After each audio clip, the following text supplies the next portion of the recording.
Brillanti Dance. Kull nhar ta' ġimgħa fit-8:30 dejjem fuq One.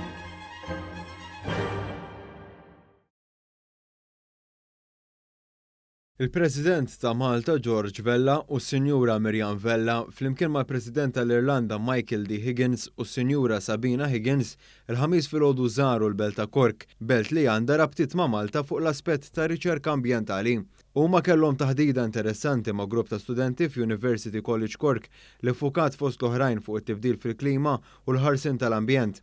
Għal din il-laqgħa kien hemm preżenti żewġ studenti Maltin li kellhom l-opportunità li jistudjaw in-nursing f'din l-università permezz tal-programm Erasmus. Bħalissa f'University College Cork qed jistudjaw 32 student minn Malta.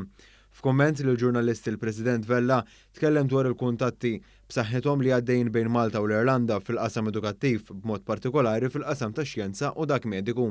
Iż-żewġ presidenti żaru wkoll l-Istitut ta' Riċerka Ambjentali fih dan l-Università fejn saret ilhom preżentazzjoni tax-xogħol tal-istitut li jiffoka fuq l-isfidi ambjentali tat-tibdil fil-klima, l-ekonomija ċirkulari u ambjent b'saħħtu.